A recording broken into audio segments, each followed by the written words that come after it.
안녕하세요. 네, 중급 심화과정 2주차 부동산학개론 수업을 진행하겠습니다. 지난주에 이어서 우리가 수요 공급론 두 번째 시간이죠. 그래서 지난주에 우리가 배웠던 거 잠깐 보시면 유량과 저량, 그 다음에 수요와 공급의 기본 개념, 그 다음에 수요 곡선, 수요 함수, 수요 법칙, 그 다음에 수요 곡선 이런 거에 대해서 공부를 했어요. 그 중에서 무조건 한 문제가 나온다 그랬죠? 네. 여기서는 한 문제가 34회에서도 기본 개념에 대해서 출제가 됐고, 오늘은 우리가 수요 공급론 두 번째 시간인데요. 부동산 시장에 이제 균형을 이루고 균형이 왜 계속 균형값, 균형 가격과 균형 수량이 왜 계속 변동하느냐, 그거에 대해서 공부를 할 것이고, 그 다음엔 탄력성, 아주 중요한 개념이죠. 탄력성에서는 계산 문제가 나올 수도 있고, 이론 문제가 나올 수도 있는데, 이론 문제가 나오면 뭐 쉽게 맞출 수 있고요. 34회에는 이론 문제가 나왔어요. 32회, 33회에는 전부 다 계산 문제가 나왔죠. 계산 문제가 약간 까다롭습니다. 그 다음에 부동산 경기 변동론까지 해서 우리가 항상 5문제 정도 출제하는 파트죠. 예. 그러면 우리가 균형의 이동부터 공부를 시작을 해보겠습니다. 지난주에 우리가 균형을 공부를 했는데, 균형이라고 하면 우리가 여기 가격, 수량, 가격이 원인이죠. 그 다음에 수량, 이게 결과였어요. 수요량, 공급량은. 그래서 수요 곡선은 가격에 대해서, 가격 변동에 대해서 항상 반비례 관계, 따라서 우하향하는 수요 곡선. 공급 곡선은 반대로 우상향하는 공급 곡선. 그러니까 가격과 수요량이나 공급량은 항상 정비례 관계다라는 거죠. 좋아요. 그러면 수요량과 공급량이 하나에 일치하는 점에서 만나게 되는데, 이 점의 가격을 우리는 균형 가격, 그 다음에 이때 수량을 균형량, 균형 수량 얘기하죠. 그래서 이 점을 구체적으로 수식이 주어졌을 때 계산하는 것까지 다 공부를 했었고요. 자, 이 균형과 균형점, 균형 수량과 균형 가격과 균형 수량이 정해져 있었는데, 이거는 어떻게 보면은 우리가 시간이 멈춰져 있는 거예요. 딱 사진을 딱 찍었을 때 그 사진의 모습이란 말이에요. 시간에 걸쳐서 이 가격이 계속 변화하고 있죠. 실제로 보면 뭐 어제나 오늘하고는 큰 차이가 없는 것 같은데, 한 달 이렇게 두고 보면, 또 1분기 작년 해보면 이 가격 차이는 엄청나게 크게 움직였다. 왜 움직였냐, 그거에 대해서 공부를 하고 있는 거죠. 그러면 그 움직이는 그것을 우리는 균형의 이동이라고 하는 것이고, 균형의 이동의 원인부터 우리가 확인을 해봐야 되겠죠. 자, 그러면 일단은 그 원인은 우리가 수요가 변화해서 공급이 변화해서 라고 결론 지을 수 있는데, 수요의 변화와 공급의 변화, 그거와 수요량의 변화와 공급량의 변화를 먼저 구분을 해야 된다. 수요량과 수요는 어떻게 구분되어 있습니까?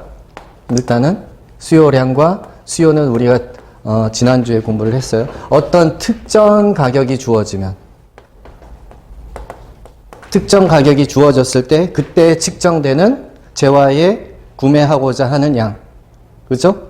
예. 그래서 특정 가격이 나왔을 때 서로 매칭되는 그 수요의 크기를 수요량이라고 얘기를 했다. 수요는 뭐예요? 모든 가격에서, 모든 가격이 하에서 수요량을 전체적으로 다 합한 것을 수요라고 한 거죠. 그러니까 지금 우리는 그 원인, 균형의 이동의 원인은 수요의 변화와 공급의 변화를 공부를 할 건데, 공급의 변화, 수요의 변화는 수요량의 변화, 공급량의 변화하고는 글자 한자 차이지만 실제 내용으로 보면 하늘과 땅 차이죠. 네, 너무너무 구분을 잘 해야 되는 부분이고, 시험에 그냥 지문으로 물어본다면 너무 많이 물어보는 거죠. 자, 수요량의 변화, 그 다음에 수요의 변화 요인을 공부할 거고요. 공급량의 변화와 공급의 변화에 대해서 공부를 할 거예요. 그 다음에 공급이 변화하는 그 원인 살펴볼 거고, 그 다음에 우리가 결론으로 균형의 이동을 공부를 하게 됩니다.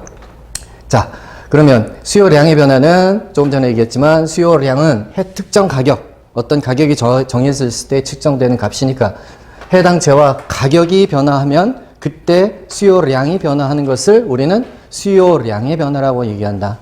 그림으로 그려보면, 그래프로 표현하면 이런 거죠. 우리 수요곡선 우하향하는 직선으로 생각해 보면, 가격이 P0에서 P1으로 인상이 됐어요. 1억에서 부동산 가격이 2억으로 이렇게 올랐다는 거예요. 그러면 어떻게 돼요? 수요량이 10개에서 5개로 줄었다.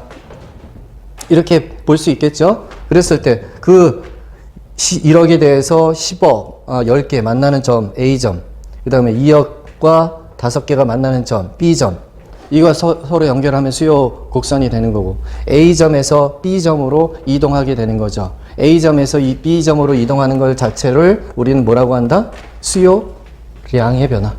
수요량의 변화라고 얘기하고, 그것은 우리가 약속하기를 어떻게 표현한다? 수요 곡선 상의 변화다. 이해되시죠? 이 곡선이, 직선이 이렇게 있는데 그 직선 위에서 이렇게 직선 자체는 그대로 있는 상태에서 점이 A에서 B점으로 옮겨가는 것이다. 가격이 내리면 어떻게 돼요? 반대로 B점에서 A점으로 바뀌는 거죠. 그래서 항상 가격 자체가 해당 재화의 가격이 움직이면 어떻게 움직인다? 직선 상에서 점의 이동으로 표현된다. 직선 상에서의 점의 이동. 네, 그것을 우리는 수요량의 변화라고 얘기한다는 거죠. 수요량의 변화. 수요량의 변화는 수요 곡선 상의 점의 이동이고, 그것을 수요량의 변화라고 얘기하고, 수요량이 증가했다, 수요량이 감소했다, A에서 B로 갔다, 수요량이 감소했다, B에서 A로 갔다, 수요량이 증가했다. 표현은 항상 그렇게 하는데, 지금 우리가 중요한 건 이거죠. 수요의 변화, 수요량의 변화를 얘기하는 것이 아니라, 수요량의 변화는 특정 가격 하에서니까 가격이 변했을 때고, 이 수요의 변화는 해당 재화 가격을 제외하고 여러 가지 요인들이 있었는데, 수요의 량에 영향을 미치는 여러 가지 요인, 그 요인들이 달라졌을 때 나타나는 그러한 변화를, 수요량의 변화를 수요의 변화라고 한다는 거죠. 그림을 그려보면 D부터 시작을 해볼게요. D. 어떤 가격이 1억이 정해져 있었어요. 부동산이. 그랬더니 D에서는 10채 그렇게 수요량이 정해져 있고, 2억이라면 5채 이렇게 있었다는 거예요. 자, 그런데 가격을 제외한 나머지 요인이니까 대표적인 게 우리가 인구라고 할 수도 있겠죠. 소득이 있을 수도 있고, 타지와 가격일 수도 있고, 기호도일 수도 있고, 여러 가지 요인들이 엄청 많은데, 그 부동산의 가격을 제외한 나머지니까 하나 예를 들어서 인구라고 보죠. 서울시의 인구가 2배로 갑자기 늘었다는 거예요. 그러면 어떻게 돼요? 같은 1억에서도 10채가 아니라 이제 이게 뭐 20채가 될 수도 있겠죠. 수요량이 늘어난다. 또 여기 1억에서만 늘어나는 게 아니라 2억에서도 5채가 10채로 이렇게 늘어날 수도 있고, 3억에서도 3채가 6채가 될 수도 있고, 이런 식으로 모든 가격에 대해서 그 수요량 자체가 다 늘어난다는 거예요. 이해되시죠? 네, 인구가 늘어나면 다 그렇지 않겠어요? 네. 그래서 전체적으로 이렇게 늘어난 숫자, 여기 10이 아니라 여기가 15가 20이 되겠고, 여기는 10이 되겠고, 그 선을 연결을 해보면 새로운 직선이 새로 만들어지는 거죠. 기존의 수요 함수에서 새로운 수요 함수 D1이라는 새로운 수요 함수로 바뀌게 된다는 거예요. 왜 바뀌었어요? 이유가 그 해당 재화의 가격이 아니라 다른 요인이 바뀌어서. 지금 우리는 예를 들어 뭐로 했어요? 인구가 달라졌기 때문에. 그러니까 지금 다시 정리해보면 이런 거죠. 우리가 수요량에 영향을 미치는 여러 요인이 있었어요. 그 자신의 해당 재화 가격도 있었고, 인구도 있었고, 그 다음에 소득도 있었고, 타 재화 가격도 있었고, 여러 가지 요인들이 있었죠. 이 중에서 어떤 거? 이것을 제외한 나머지 요인들이 변하면 이 곡선 자체가 어떻게 한다? 왼쪽으로 혹은 오른쪽으로 자리 이동하게 된다. 그것을 우리는 뭐라고 통칭한다? 수요의 변화라고 통칭하고, 이 지금 조금 전에 봤지만 우리가 이 수요 곡선이 늘어나니까 어떻게 됐어요? 오른쪽으로 움직였어요? 왼쪽으로 움직였어요? 오른쪽으로 움직였죠? 네. 오른쪽으로 움직이는 것을 우리는 증가, 수요의 증가. 왼쪽으로 움직이는 거, D2로 움직였다면 이것은 수요의 감소. 수요량의 증가, 수요량의 감소가 아니죠. 글자 꼭 여기 량이 들어가면 안 된다고. 량은 항상 이 곡선 상에서만 움직이는 게 양의 변화죠. 지금 수요의 증가, 수요의 감소 합쳐서 수요의 변화를 얘기하고 있는 거죠. 그러면 어떻게 된다? 수요 곡선 자체가 왼쪽 혹은 감소일 때는 왼쪽 좌측으로 이동한다. 증가하면 우측으로 이동한다. 인구가 감소했어요. 어느 쪽으로 간다? 좌측으로 이동한다. 만약에 이게 정상재래요. 정상적인 재화라면 소득이 늘어나면 정상재는 서로 같은 방향으로 움직여야 하는 거죠. 예. 그러니까 소득이 늘어나면 수요가 어떻게 된다? 수요가 증가하니까 오른쪽으로 오른쪽으로 간다. 그런 거죠. 만약에 열등제라면 어떻게 돼요? 소득이 증가하면 왼쪽으로 움직인다. 이렇게 돼야 되겠죠. 네. 대체제, 보완제 우리가 지난 시간에 설명 다 했고요. 대체제라면 어떻게 될까요? 대체제 가격이 상승했어. 그러면 해당 재화의 수요는 어떻게 돼요? 증가, 감소. 같은 방향으로 가죠. 대체제. 콜라, 사이다인데 콜라 가격이 올라갔어요. 그러면 어떻게 된다? 사이다 수요가 증가되는 거죠. 그러면 이 사이다 수요 곡선 자체가 어떻게 되는 것이다? 오른쪽으로 이동한 것이다. 여기서 이렇게 선상에서 움직이는 게 아니라 이 선 자체가 오른쪽으로 이동한 것이다. 이렇게 얘기할 수 있는 거죠. 네. 선호도가 감소했대요. 이제 사람들이 아파트에 질려가지고 아파트 선호도에서 이제 나는 조용한 단독주택 가서 살 거야 라고 사람들 선호도가 바뀌었대요. 그럼 아파트 수요 곡선이 어떻게 됐다는 거예요? D1으로 갔다는 거예요? D2로 갔다는 거예요? D1으로 갔다는 거죠. 이게 가격이 아니잖아요. 가격이라면 이 점 A점 B점에서 왔다 갔다 하는 거고 가격을 제외한 나머지니까 가격이라 하더라도 타재와 가격은 해당 재화 가격이 아니죠. 타재와 가격을 얘기할 때는 우리는 항상 대체제, 보완제 나와야 되고 대체제는 조금 전에 우리가 얘기했고 보완제라면 어떻게 될까요? 보완제 가격이 올라갔어요. 보완제는 치맥 생각하면 된다고 그랬어요. 그죠? 치킨 값이 올라갔어요. 그럼 맥주 수요는 치킨도 안 사 먹고 맥주도 안 사 먹는 거잖아요. 맥주 수요가 감소된다. 그러면 그 D 곡선에서 D2로 가는 거예요? D1으로 가는 거예요? D2로 가는 거죠? D2로 가는 것이다. 라는 거예요. 자, 수요 곡선 자체가 이동한다. 왜? 해당 재화 가격을 제외한 기타 요인이 변화해서 그럴 때는 수요 곡선 자체가 왼쪽, 좌측, 감소할 때는, 증가할 때는 우측. 그럴 때 그것을 우리는 수요의 변화라고 하고 수요량의 변화하고는 하늘과 땅 차이입니다. 너무너무 중요한 개념이죠. 구분을 해 주셔야 돼요. 선 자체가 이동을 한다. 자, 수요의 변화 요인을 지금 이미 설명을 했는데 하나씩 볼까요? 네. 우측으로 이동하는 원인 보자는 거예요. 인구가 증가하면 우측으로 이동할까요? 수요가 증가하는 요인 맞겠죠? 네. 소득 수준이 증가했을 때 정상제라면 우측으로 이동하겠죠. 근데 열등제라면 좌측으로 이동하겠죠. 그러니까 이때 재화가 정상제냐 열등제냐에 따라서 달라지니까 그거 구분해야 된다. 시험에 이렇게 나오겠죠. 거기에 만약에 소득에 따라서 왼쪽으로 가나요 오른쪽으로 가나요 물어볼 때 그게 정상제임 열등제임 이런 식으로 꼭 표시를 해줘야지 해결이 가능하다는 거예요. 기여도 선호도가 증가했대요. 예전에 단독주택 살다가 아파트로 가겠대요. 그러면 어떻게 아파트 수요 함수가 수요 곡선에 어떻게 된다? 우측으로 이동한다라는 거죠. 금리가 인하하면 어떻게 돼요? 수요가 증가하겠죠. 우리가 코로나 때 경험한 거단 말이죠. 그때 전 세계가 제로금리 되다 보니까 수요가 엄청나게 증가한 거잖아요. 부동산 담보대출 비용이 이자가 금액이 적어지니까 조세가 인하했대요. 취득세를 낮춰줬다. 재산세 낮춰줬다. 양도소득 낮췄다. 그러면 어떻게 돼요? 다 더 살려고 하겠죠? 수요가 증가한다. 공법상 규제가 완화해도 그렇다 하는 거죠. 가격 상승 기대가 가격 상승이 예상이 된다는 거예요. 그러면 사람들이 심리가 어때요? 나도 더 사야지. 더 오르기 전에 사야지 하는 수요의 증가가 다 나타날 수밖에 없다. 그렇죠? 그래서 우측으로 또 이동하게 된다.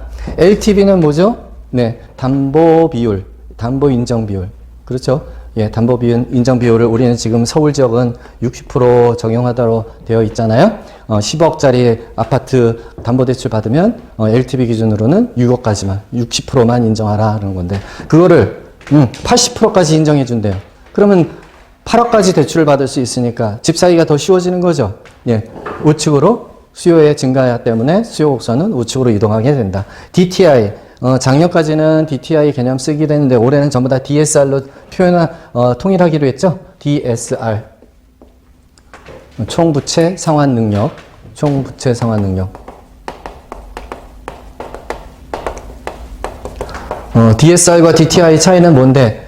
이건 DSR은 모든 부채, 해당 담보대출뿐만 아니라 내가 카드 대출이 있었다, 신용대출이 있었다, 다 포함해서 자기 소득의 연봉에 미쳐 비례해서 만약에 60%다 그러면 연봉 다 합쳤는데 내가 1억이다 그러면 1억인 60% 6천만 원까지만 원리금 상환에 쓸 수 있도록 정해놨죠. 그게 DSR 개념이다. 예, DSR로 고쳐주시는 게 좋을 것 같아요. DTI는 이제 과거 개념이니까. 대출 상승시켰다는 거는 대출 규제를 강화했다는 거예요? 완화했다는 거예요?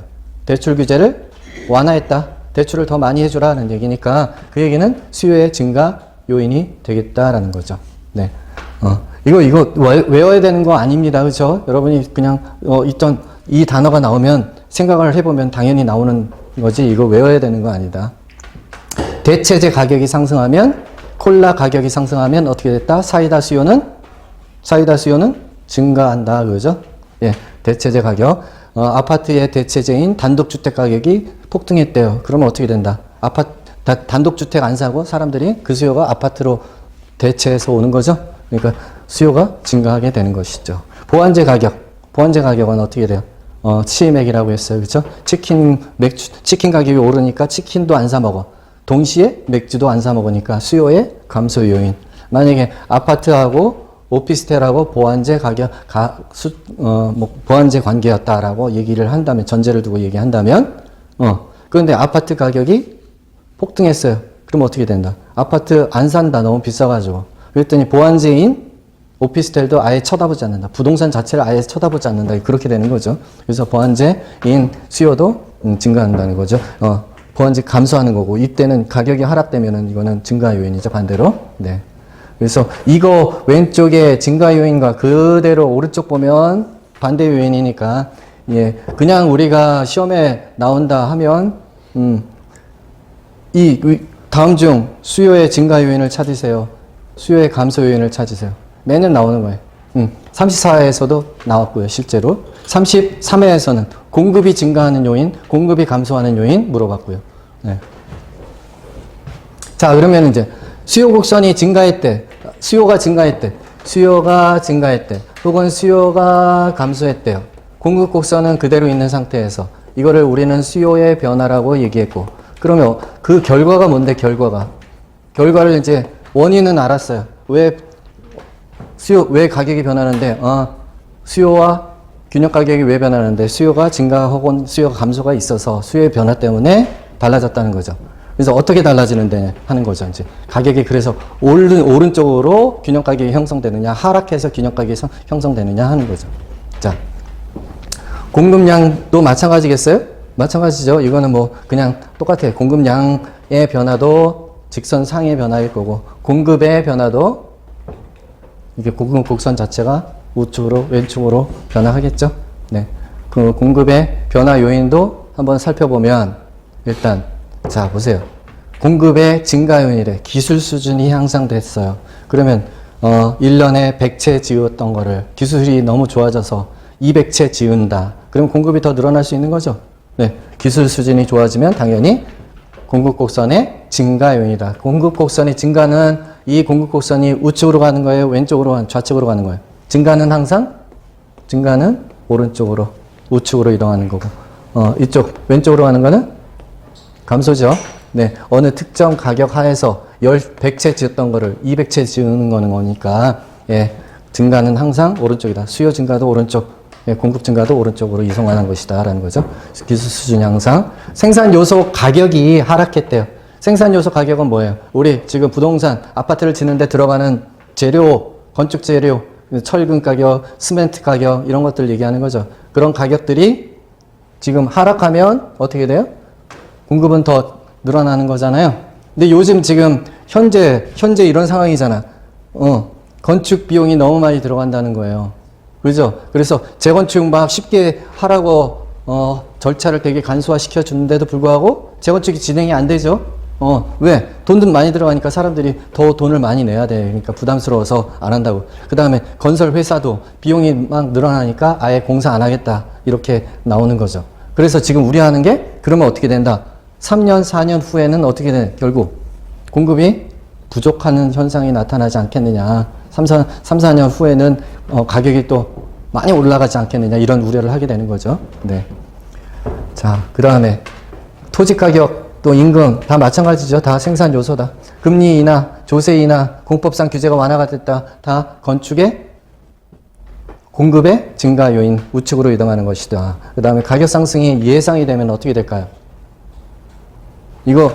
요게 지금 일단 이거 지워주세요.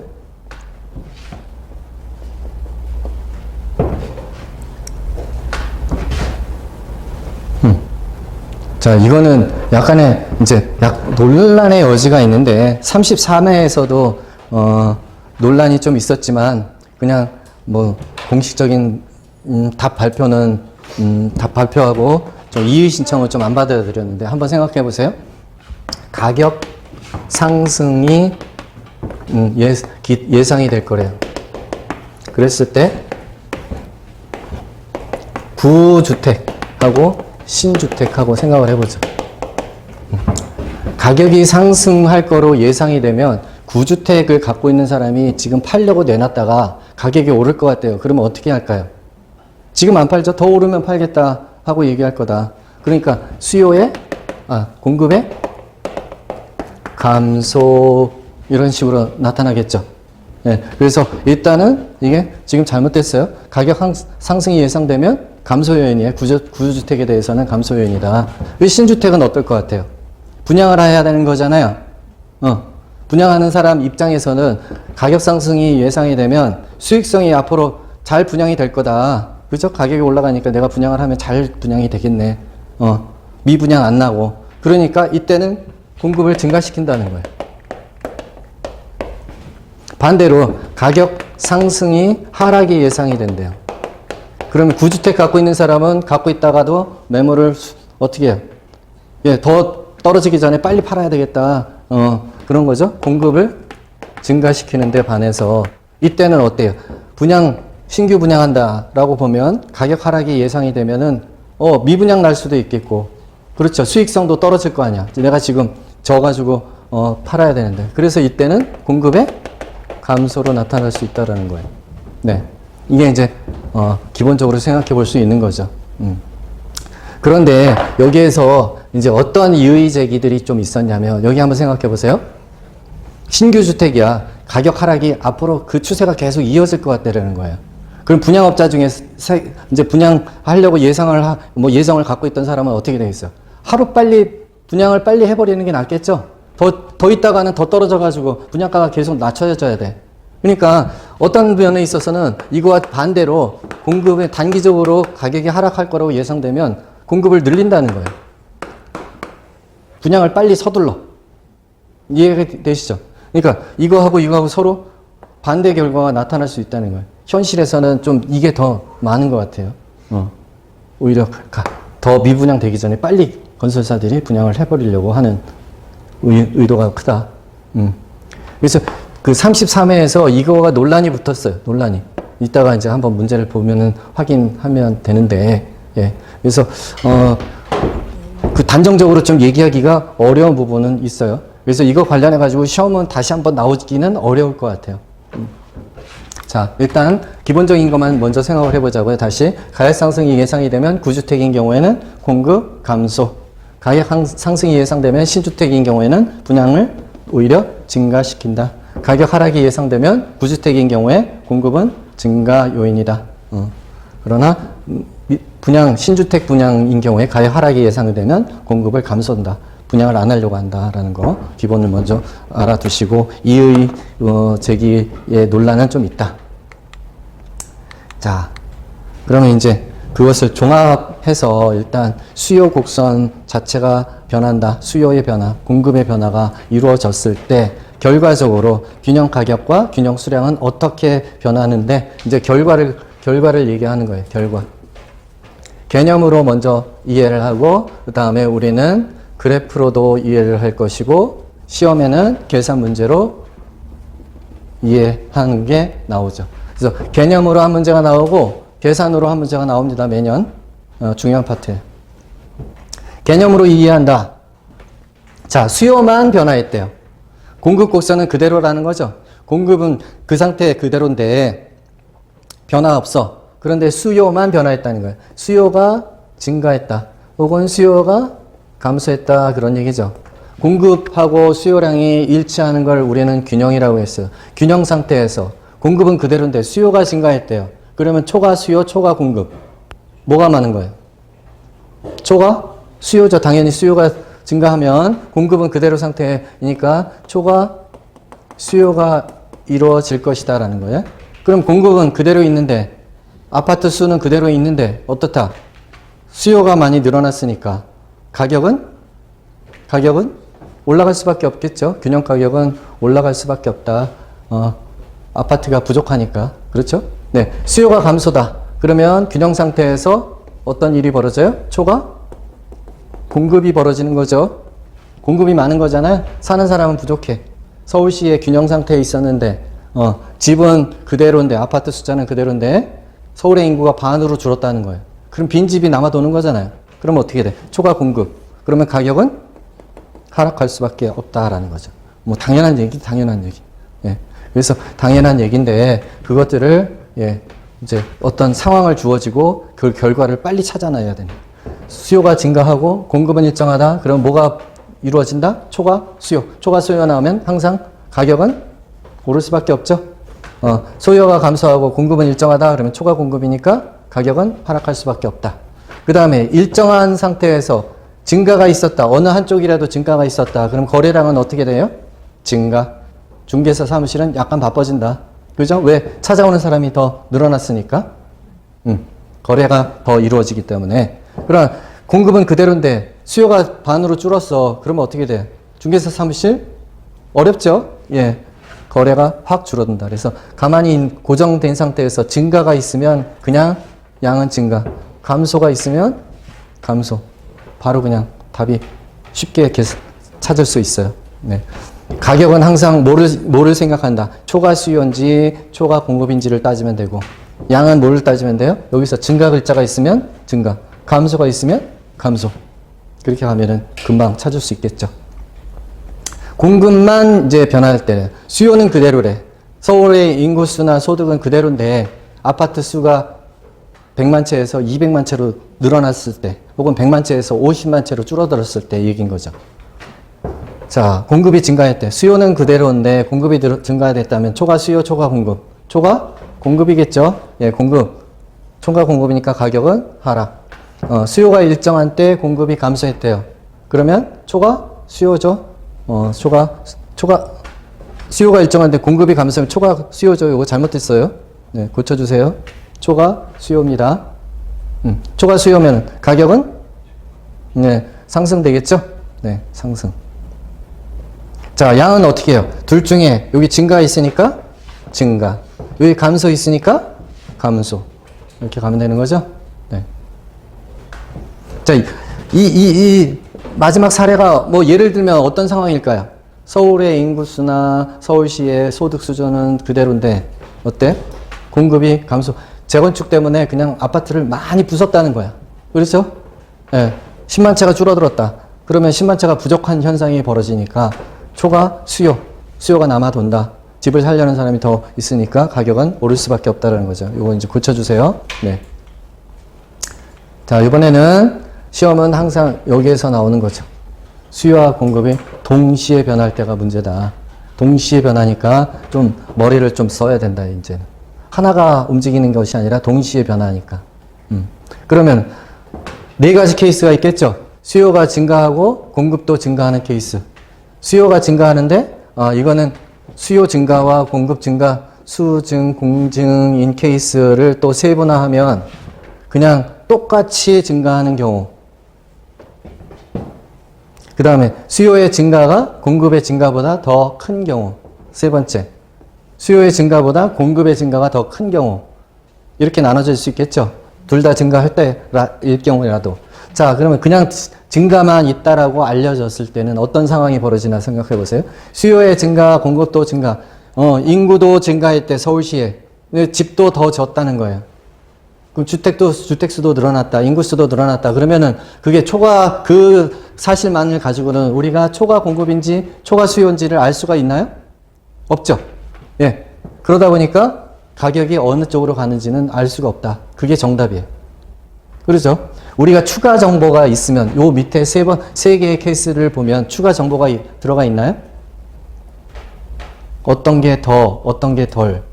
그죠? 수요와 공급의 비교를 해서 어떤 게 더 많다, 어떤 게 적다라는 것을 구별할 수 있는 정보가 1, 2, 3에는 들어가 있지만 그냥 첫 번째 수요의 증가, 공급의 증가만으로는 우리가 초과 수요인지 초과 공급인지를 구분할 수 없기 때문에 가격이 어느 쪽으로 튈지를 몰라. 그렇죠? 그러나 확실한 건 뭐예요? 공급도 증가하고 수요도 증가하니까 거래량은 확실하게 증가한다. 확실하게. 중개사 사무실은 찾아오는 사람도 많고 팔려는 사람도 많으니까 중개사 사무실에서 거래량이 많아지고 바빠진다. 예, 우리는 지금 이걸 많이 기대를 하고 있는 거잖아요. 공부하고 있는 사람들은. 자, 첫 번째 케이스 볼게요. 수요의 증가가 공급의 증가일 때라도 정보가 더 주어졌다. 똑같이 증가하는데 똑같이 증가할 때 수요와 공급이 동일하게 증가한다면 그렇다면 균형 상태가 그대로 유지가 되는 거죠. 어떤 게 더 많고 어떤 게 적다라는 거 없어. 그러니까 그냥 균형이 유지가 되니까 가격은 그때는 우리가 알 수 있다. 어떻다? 변화가 없을 것이다 라는 거죠. 균형 가격은 변화가 하나도 없고 둘 다 증가니까 거래량은 당연히 증가하게 되는 거죠. 그래서 일단 증가 나왔으니까 무조건 균형 수량은 증가 이렇게 일단 채워놓고 이쪽에서는 케이스별로 동일하게 증가한다면 균형이니까 가격 변화 없다. 두 번째, 수요의 증가가 공급의 증가보다 훨씬 더 크다는 얘기는 인구가 훨씬 더 많이 늘었다는 얘기잖아요. 아파트 좀 늘어나긴 했지만 훨씬 더 많은 인구가 늘어나서 그때는 초과 수요니까 가격은 올라갈 수밖에 없다라는 거고. 반대로 이때는 수요의 증가, 인구 증가는 10,000명 정도 늘어났는데 공급 증가 100만 채를 더 지었다라는 거예요. 그렇게 되면 어떻게 집이 남아 도니까 초과 공급 가격은 하락할 수밖에 없다라는 거죠. 따라서 다시 증가 이렇게 그냥 나왔을 때는 추가 정보가 없으니까 어떤 게 더 어떤 게 덜 구분할 수 있는 추가 정보가 없으니까 그때는 가격을 어느 쪽으로 갈지 모른다. 둘 다 증가니까 균형 수량은 당연히 증가한다. 네. 그러나 1, 2, 3에는 우리가 추가 정보가 들어가 있다. 이 안에는. 맞습니까? 추가 정보가 들어가 있죠. 동일하게 증가한다. 그때는 균형이 유지가 되니까 가격은 변화가 없다. 만약에 수요의 증가가 더 크다라고 하면 초과 수요 상태니까 가격은 상승한다. 공급의 증가가 더 크다라고 하면 공급이 남아 도는 초과 공급 상태니까 가격은 하락하게 된다라는 거죠. 네. 자, 이런 케이스가 그럼 몇 가지가 있겠어요? 16가지가 있겠죠? 16가지가 있다. 어떻게? 수요가 증가한다. 수요가 감소한다. 그럴 때 각각에 대해서 공급도 증가한다. 공급도 감소한다. 수요 감소인 경우에 공급이 증가하고 공급이 감소하는 경우가 있겠고 각각에 대해서 1, 2, 3, 1, 2, 3, 1, 2, 3 정보를 없는 상태하고 각각의 4개 케이스가 있겠죠. 우리는 지금 어떤 거 했어요? 요거 한 거잖아요. 첫 번째 케이스. 공급도 증가, 수요도 증가하고 이때 4개. 그러면 수요의 증가가 있고 공급의 감소 있는 경우에도 또 4개가 있겠죠. 네. 각각 차례대로 확인을 해 봐야 되겠죠. 자, 두 번째 케이스. 수요는 감소하는데 공급은 증가한대. 그러면 이거는 수요의 감소, 공급의 증가는 그러면 수요, 초과 공급을 우리가 알 수 있나요? 알 수 있죠? 이거는 줄어들고 공급은 줄어들고 수요는 줄어들고 공급은 증가하니까 당연히 초과 수요다. 그래서 이쪽은 이 케이스는 보나마나 다 초과 공급이죠. 수요가 아니라 공급이 남아 도는 거잖아요. 어느 경우 네 가지 케이스가 전부 다 초과 공급이야. 그래서 무조건 가격은 하락하게 돼 있어요. 자, 여기서는 우리가 비교해 봐야 되는 거는 이제 양은 어떻게 되느냐 하는 그 정보가 이 상태만으로는 하나는 증가하고 하나는 감소니까 어떤 게 더, 어떤 게 덜인지 그 정보가 없기 때문에 양의 방향을 우리는 균형량의 방향을 알 수가 없다. 중개사 사무실에 오는 수요자는 집 구하는 사람들은 주택 구하는 사람들은 줄어들고 팔려는 사람은 늘어나니까 거래가 많이 될지 안 될지는 잘 모르겠다라는 거예요. 알 수 없음이 정답이야. 그러나 이거는 확실한 거는 우리가 초과 공급이니까 가격은 떨어지겠네라는 거를 예상할 수 있겠죠, 다. 이건 어느 경우든 다 가격 하락 예상이 돼. 초과 공급이기 때문에. 두 번째 거 볼게요. 수요 감소하고 공급이 증가가 동일하대요. 찾아오는 사람 적고 팔려는 사람 그 숫자가 똑같다는 거예요. 감소하고 증가하는 정도가. 그러면 어떻게 돼요? 거래량 자체는 변화가 없겠죠. 변화가 없다. 근데 이쪽은 감소가 더 크대. 감소가 크다, 증가보다 감소가 크다 그러면 어디를 따라간다? 큰 쪽으로. 큰 쪽으로. 거래량은 감소하게 되고 감소 증가인데 증가가 크대요. 그럼 거래량은 어디로 간다? 증가 쪽으로 간다. 증가 쪽으로. 네, 증가 쪽으로 간다. 이거는 생각을 해보죠. 인구는, 서울시 인구는 줄어드는데 어떻대요? 서울시의 새 아파트 공급은 되게 많이 늘어났다는 거잖아요. 그러면 어떻게 돼? 시장은 폭락할 수밖에 없잖아요. 집이 남아 도는 상태가 유지되니까 전부 다 그 얘기란 말이에요. 초과 공급이 유지가 되고 가격은, 균형 가격은 하락할 수밖에 없다라는 게 정해져 있어, 이거는. 근데 양의 방향에 대해서 우리가 정확하게 얘기하려면 첫 번째 케이스에서는 추가 정보가 없기 때문에 알 수가 없다. 그러나 이 1, 2, 3번 케이스에서는 우리가 양을, 방향을 알 수 있다라는 거죠. 이상은 균형 그대로 유지되고 변화가 없고 이때는 감소면 감소가 더 크다. 증가가 더 크다면 증가 쪽으로 가는 거예요. 항상. 자, 세 번째 케이스 가보겠습니다. 수요와 공급이 동시에 변화하는 케이스. 세 번째 케이스만 확인 먼저 해보겠습니다. 자, 요번에는 어때요? 수요가 증가하고 공급이 감소한대요. 그러면은 이거는 어떤 상황이 벌어지는 거야? 인구는 많이 늘어났다는 거야. 1000만 명에서 500만 명이 늘어났어요. 1500만 명으로. 그래서 집을 많이 찾겠죠? 그런데 서울시에 있는 집수가 줄어들었다는 거야. 그럼 어떻게 돼? 폭등이 일어나지? 폭등. 폭등 장세. 그래서 가격은 폭등이라는 게 다 정해져 있어. 정해져 있는데 양은 어디로 가는데? 첫 번째 수요 증가 감소만으로는 우리가 방향을 알 수가 없다. 알 수가 없다. 그러나 똑같이 증가하고 똑같이 감소한대요. 정도가. 그렇다면 균형이 유지된 상태로 가는 거니까 그때는 거래량 변화가 없다. 증가가 더 큰 쪽이니까 뭐로 간다? 증가로. 감소가 더 크니까 어디로 간다? 감소로. 네. 자, 마지막 케이스 한 번 더 볼게요. 수요 감소, 공급도 감소래요. 이렇다면 우리는 이 상황에서는 어떤 게 더, 어떤 게 덜 이런 추가 정보가 없으니까 상황을 보면 어때요? 수요, 인구도 줄어들어. 집도 재건축 때문에 줄어들었어. 주택수도 줄어들었어. 그러면 방향은 어디로 갈지 우리가 알기 어렵죠. 알 수 없다. 알 수 없다. 그러나 우리가 확실히 알 수 있는 건 뭐예요? 중개사 사무실은 운영하기가 어려워진다. 찾아오는 사람도 적고 팔려는 사람도 적으니까. 요즘 이제 그런 상황일 수도 있는 거죠. 전체적으로. 요즘 공급은 맞나? 어떻게 되나? 예. 그러면 여기는 감소가 정해져 있죠? 둘 다 감소니까. 둘 다 감소인 경우에는 균형 수량 감소 쪽으로는 정해져 있고 수요 감소, 공급 감소 그 정보만으로는 우리가 균형 가격이 어디로 튈지는 알 수가 없다. 그러나 동일하게 감소한다라고 한다면 균형 유지 상태에서 그대로 가는 거니까 가격은 변화가 없다라는 게 알 수 없다면 하고 변화 없다는 거는 다른 얘기인 거죠. 네. 알 수 없다는 거는 올라갈지 내려갈지 그대로일지 모르겠다는 얘기고 이거는 그대로가 유지가 된다라는 게 확정이 되어 있다라는 거예요. 예, 수요 감소가 더 크다면은 이게 초과 수요예요? 초과 공급이에요? 수요가 더 많이 줄었다는 거지. 둘 다 줄었는데 수요가 더 많이 줄었으니까 초과 공급이죠. 초과 공급이면 가격은 하락. 당연히 하락. 이때는 수요 감소보다 공급 감소가 훨씬 더 크다.